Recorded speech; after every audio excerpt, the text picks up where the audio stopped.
Hola, en este vídeo vamos a hablar sobre la Segunda Guerra Mundial y en concreto sobre sus consecuencias. Para empezar, hablamos de las consecuencias demográficas. Supuso un total de unos 60 millones de muertos. Ha sido la guerra más letal de la historia de la humanidad. Quiero que os fijéis en el gráfico que tenéis ahí y que miréis sobre todo los colores rojo y naranja. El rojo significa los muertos militares de cada país y el naranja los muertos civiles. Veis que los países más afectados fueron la Unión Soviética y China, con gran diferencia sobre el resto, y fijaros en las líneas naranjas, es decir, en esos dos países, y si miráis Polonia también e Indonesia también, afectó muchísimo la muerte de los civiles. Bueno, pues son los excesos que los nazis y los nipones cometían hacia sus víctimas. Además de esto, tenemos que hablar de que con el fin de la Guerra Mundial empezó un periodo de hambre, epidemias, en fin, por lo que podéis imaginar después de una guerra. Y otra consecuencia importante es el desplazamiento de la población que busca lugares más seguros. Por ejemplo, los judíos abandonaron Europa en dirección sobre todo a Israel y a América, a cualquier país de América. Vale, las consecuencias económicas os pongo ahí que cae la producción industrial un 80%, pero no solo la industrial, es la agrícola. Imaginaros que no se puede plantar, no se puede cultivar en esas tierras arrasadas, y la ganadera con millones de animales muertos también. Además, como sabéis, la guerra tuvo lugar principalmente en Europa y los bombardeos, bueno, pues destruyeron las ciudades, las infraestructuras, y ahora en la posguerra lo primero que hay que hacer es recuperar todo lo que había antes. Pero para nosotros las causas más interesantes son, las consecuencias más importantes son las consecuencias políticas. En primer lugar, decimos que acaba el fascismo en Europa. No es del todo cierto, ya que algunos países como España y Portugal siguen manteniendo regímenes fascistas hasta los años 70. Sí nos importan mucho los cambios en el mapa de Europa. Para empezar, veis en el mapa de arriba que Alemania queda dividida en 4 zonas. Lo explicaremos más adelante, así que no me detengo en eso. Me detengo en el mapa de abajo. Veis 3 colores. El blanco son países neutrales, no contamos. Tenéis el verde, que es lo que os pone abajo del todo, es la Europa occidental, democrática y capitalista. Y luego tenéis en diferentes tonos de rojo, en rojo fuerte la Unión Soviética con un régimen comunista que afecta tanto a la política como a la economía, y en rojos más claros, en rojo más claro, los países que la Unión Soviética fue conquistando, fue desnazificando según avanzaba hacia Alemania para acabar con los nazis. Entonces ahí tenéis países como Polonia, Checoslovaquia, Hungría, Rumanía, Yugoslavia, Bulgaria y Albania. Son países que van a quedar bajo la estela soviética, como vamos a ver ahora. Pero lo más importante serían las conferencias de paz.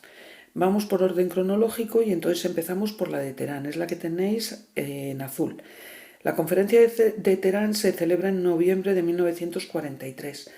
Tened en cuenta que en este año ya han tenido lugar las grandes batallas del 42, la del Alamein, Stalingrado, etc., donde los aliados se van haciendo con todo. Entonces se reúnen los 3 líderes, Churchill por Gran Bretaña, Roosevelt por Estados Unidos y Stalin por la Unión Soviética.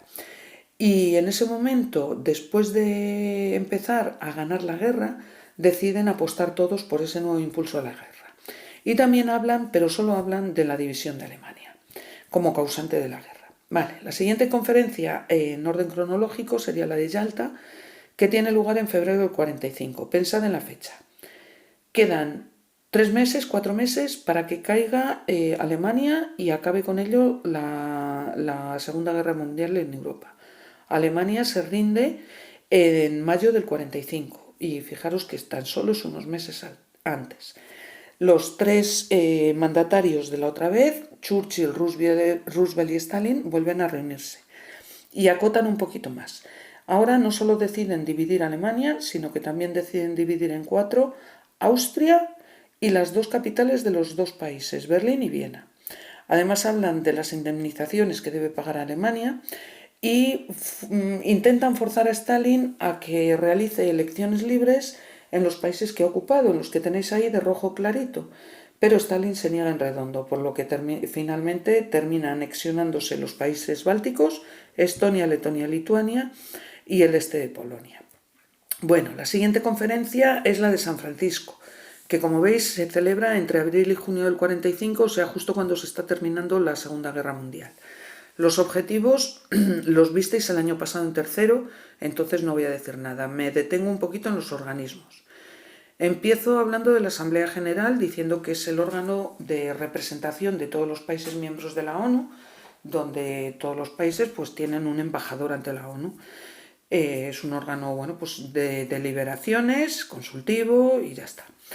Su representante, su cabeza visible, lo que llamaríamos su presidente, tiene el título de secretario general. Pero el órgano más importante, el organismo más importante de la ONU, sin ninguna duda, es el Consejo de Seguridad.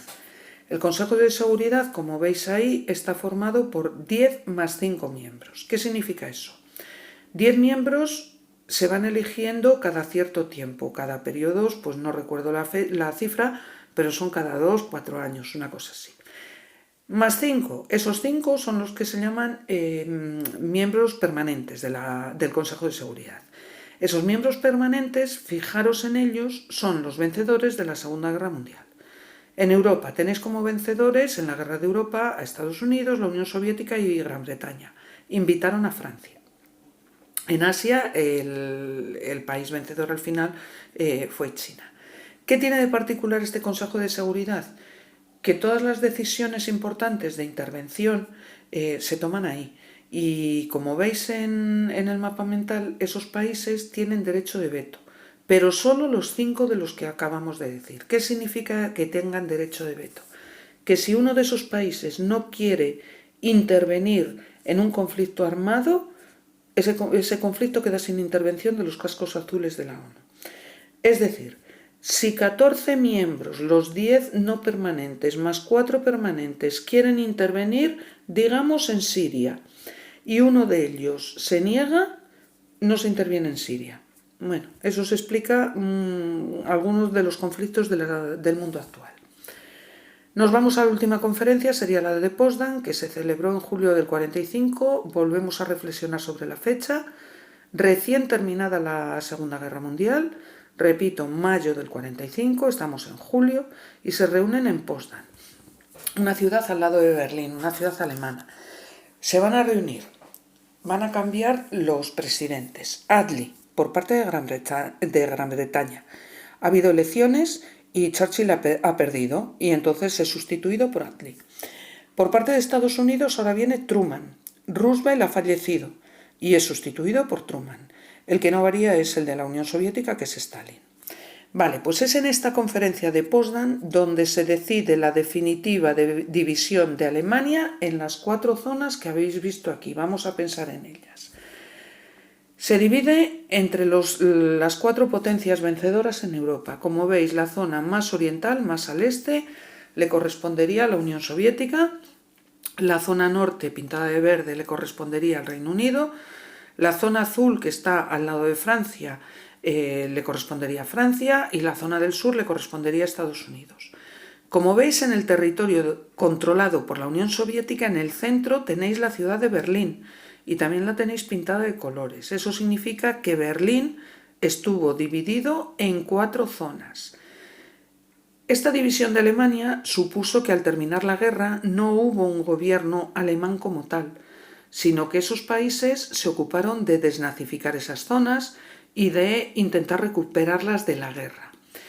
Esa división va a llevar más adelante a la división que tenéis en el mapa de abajo, que dará inicio a la Guerra Fría. De hecho, si os fijáis, Alemania tiene una parte pintada de verde y la otra parte pintada de rojo. Hablo de la diapositiva de abajo, de la imagen de abajo. Bien, más cosas que se adoptan aquí es la desnazificación de Alemania, como os acabo de decir, y los juicios de Nuremberg. Los juicios de Nuremberg son los juicios que se llevan a cabo contra los nazis. Son crímenes, se llaman crímenes de lesa humanidad, y son crímenes contra la humanidad, en definitiva. Es un delito nuevo, por primera vez se aplica aquí. Además, se acuerdan las reparaciones que debe pagar de Alemania, ya hablaremos de esto más adelante. Y por último, se definen las fronteras, en particular la de Polonia, que fue la más importante. Bueno, pues hasta aquí hemos llegado. Con esto damos por concluida la Segunda Guerra Mundial.